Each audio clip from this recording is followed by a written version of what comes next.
Hello, I'm Jacob. You're watching the Prepper's Bunker Outdoors. Now, today I want to talk about basic maintenance on an AR-15. Now, before this whole coronavirus fiasco, ARs were historically affordable and available. Since this little fiasco, they've become more expensive and harder to find. And so some of my friends have been picking up last-minute ARs because they missed out on the amazing prices that were available just recently, one of which purchased this AR that doesn't run, and he asked me to fix it for him. The first thing that I'm going to have to do to fix it for him is going to be to disassemble it and completely clean it, and I thought that this would be a good opportunity to share with any new viewers or new AR-15 owners how to maintain your rifle and keep it running properly. So let's jump right into it. All right, the first things that we're going to talk about is what you need to have in a weapons cleaning kit. If you are going to have and maintain an AR-15, you need a weapons cleaning kit. When I was in the Army, they did not issue me one, so I spent pretty good money and set one up of my own. This is an old tactical tailor bag. It has been with me through my deployment. Everybody thought it was so funny that I built this until we deployed and everybody needed it. So what should you have in your weapons cleaning kit? Well, usually mine consists of a bunch of Q-tips, pipe cleaners, rags, a bore snake, grease, oil, and solvent. I actually recommend for you to keep 2 weapons cleaning kits. A larger one that could potentially go in the vehicle or stay in your house for really cleaning. And in this larger one, you might also want to add rods and punches for patches. And then a smaller one. I actually was going to show you my smaller one, but I think I let my brother who's in the Army borrow it before he went to the field. But it is a Tough Possum mini pouch, and inside of that I had solvent, a bottle of solvent, doggone it, a bottle of solvent, a bottle of oil, a small container of grease like this, gun grease, I don't care really about the brand, a bore snake, and a couple things of wipes. They were specifically Slip 2000 wipes, and they're oil impregnated wipes, and they work phenomenally in a pinch to keep your gun running. So the first thing that you're going to do to take down your AR is you're going to punch out the rear detent pin here. You don't really have to use a knife or any tool, but it'll make it a little easier for me. And we're going to go ahead and we're going to pull both detent pins out, because why not? Get this out of the way. The next step is pulling out the most crucial part of your firearm to keep clean and well lubricated, which is your bolt carrier group. Now, I'm not going to do a video on cleaning I'm not going to talk about cleaning and disassembling the bolt carrier group in this video, because I have another video that I will link to up there that is just about cleaning and maintaining your bolt carrier group. That's it. Besides the bolt carrier group, this firearm is disassembled. This does need to be fully disassembled, cleaned, and oiled. But again, the other video will show you how to do that. Once your bolt carrier group is cleaned and lubricated, the next most important thing for you to clean is your star chamber. If you look down the barrel there, you will see this little guy. If we can make this happen here. This little guy right here. And this can be fairly difficult to clean. There are special little patches you can get for rods and all kinds of stuff that you can get. But essentially what I do is I take a rag and I stick my pinky in here and I leave it in here for quite a while and I screw around with it. And I also, will take Q-tips. Sometimes it helps if you bend the end of it like that. I'll screw around in there with Q-tips for a while, using solvent, by the way. And pipe cleaners can be good for this as well. For me, I found no real foolproof easy way to do this. You just got to get in there, get some solvent in there, and get it nice and clean. Which brings me to my next point. I clean these firearms in 2 steps, and not everybody does this, and in the field, I even don't do this. But my first step, I use a solvent to get everything clean. And when everything is clean with the solvent, or acceptably clean, I then wipe all the solvent off, and then I oil and grease. So that's kind of my 2-step process, and I found for reliability that it works incredibly well. So I'm going to finish cleaning all of this, and then I'm going to talk to you about where you need to focus on your oil and your grease to keep this gun running correctly. All right, so I have everything pretty much as clean as I care to get it. It should be certainly clean enough to function, but when I give this rifle back to my buddy, I'm going to show him this video and he can do a detail cleaning of it himself. Something that I mentioned, or I should say something I forgot to mention, another tool that I like to have is dental picks. I really like cleaning with dental picks. If you're not careful, you could do a little bit of damage, but I almost always have a set of dental picks in my weapons cleaning kit. Why I don't have them with me right now, I don't know. And the chamber brush and brushes are definitely a good thing to have. Even just a brass brush. Again, I don't know why I don't have my brass brush here, but it can make cleaning go a lot easier. And if you make your cleaning kit so that cleaning goes a lot easier, you're more likely to do it. That's fairly important. So before we wrap this up, let's talk about where to put your oil and where to put your grease and how much.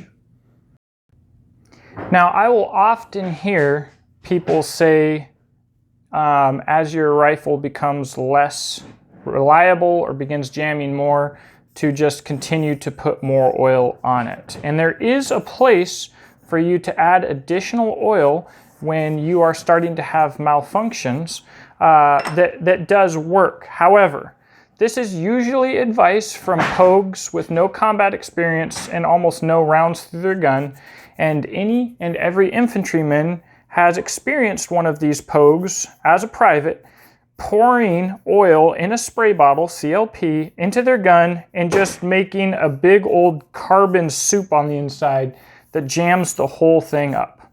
No, the idea here is over all of the interior parts of your firearm, you want to have a light coat of oil, and then on specific parts, you want to have a little bit of grease. And as I mentioned, there are specific points that I'll point out in just a second here where, while using the firearm, you can add a little bit more oil as needed. As a quick and funny side note, when I was deployed, the rubber O-ring that goes on the extractor here, the elastomer, if you will, was considered like super new and innovative, and nobody had it, and everybody was all super excited about them, and now you don't see anything without them. I thought that was pretty funny. So the guy who owns this particular firearm just sprayed it down with oil. Oil collects dirt and carbon. All up in here was just nasty with oil. And so that's probably what the person before him did as well. And you just make this kind of carbon and dirt soup, especially if you have it out in a dirty environment, and you will just jam your gun up. So we have a light coat of oil on our bolt carrier group here. We're gonna put that's a little bit too much grease. A little bit of grease on kind of your high points and your wear points. And if you don't know where they are, basically look for where there is wear on the bolt carrier group here. We have just areas that get more metal on metal contact than others, and those are the areas that we want to focus a little bit of grease on. All right, and quick another tip or trick for any new AR people. I felt kind of bad when I saw that my friend had purchased this because we have this, where's the logo for it? Oh, NCR rail, or NC Star, I'm sorry, and NC Star sight. There are certain things that you can do to purchase for your AR to make it work for you better. Sights and accessories, etc. If anything says UTG or NC Star, absolutely don't purchase it. Also, when you mount a red dot or any optic, it needs to be slightly further forward so you can install your rear backup iron sight. Now, a proper rear backup iron sight, the most affordable one that you can get to the Magpul Embus, probably cost more than this crappy sight.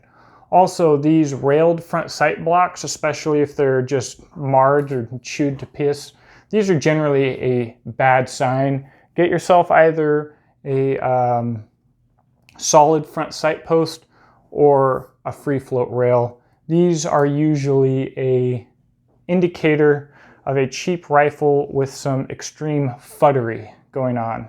Someone who didn't know what they're doing, mounting stupid accessories onto this. And this actually gets hot and is not good for accessories. And they probably mounted some dollar store bull crap on here. It's not a good deal. You don't want to see this. So when you get your AR, don't worry about making it cool. Worry about saving up your money and buying at least decent accessories that make sense. You don't need junk. I mentioned that there is a place to put oil in your gun if it starts running like crap or whatever, if you start having more malfunctions. These holes in the bolt carrier group through the dust cover here are there so that you can get a little bit of extra oil down to the bolt in the bolt carrier group and the firing pin. So with your light coat of oil and a little bit of grease, you start running this thing hot and dirty, and it starts to jam. Really quick maintenance you can do is drop a little bit, keyword, a little bit of oil into these holes. Don't be taking your spray bottle of CLP and getting it anywhere close to my bolt carrier group. So now we can see if a partially cleaned and lubricated rifle can go from being entirely ineffective to running. And hopefully it does, and I could just give this back to my buddy and tell him to clean it and oil it and he'll be good to go. Of note, we are running crappy steel cased ammo. That really should not matter. This firearm should be able to function plenty well on steel cased ammo. And finally, I was really excited for the end of this video because I was going to be shooting my new AR500 targets on my new AR500 hangers, but they don't fit. So we're just gonna shoot at the old targets, and sight isn't zeroed to me, and I'm not gonna zero it, so we probably won't hit anything anyways.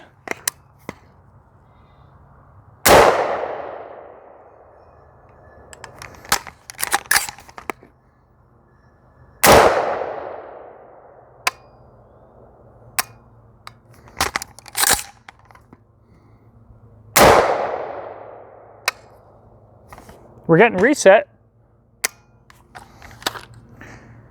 So what was going on before is the trigger was not getting reset and we were not having any bolt travel whatsoever. The round was staying in the chamber.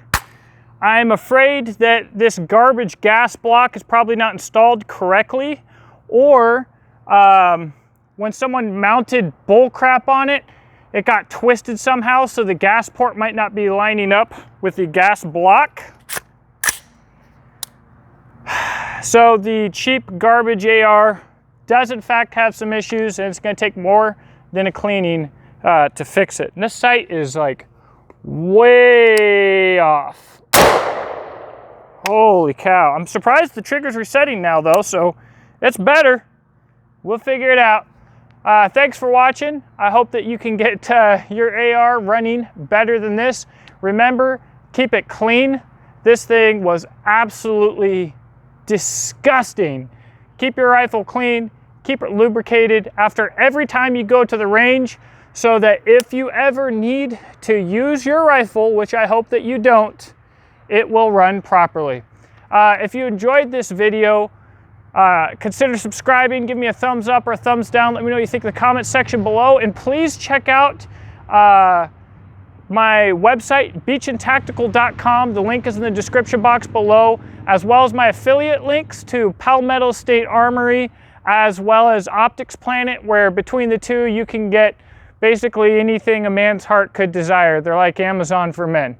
So have a blessed day, and I will talk to you soon. Just for the sake of whatever, I grabbed some of my own ammo. It's decent-isher. It's a PMC X-Tac 55 grain. So really shouldn't matter, but let's find out.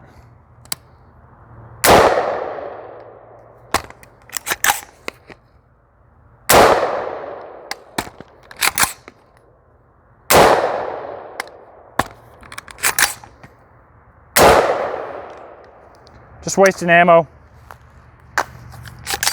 No good.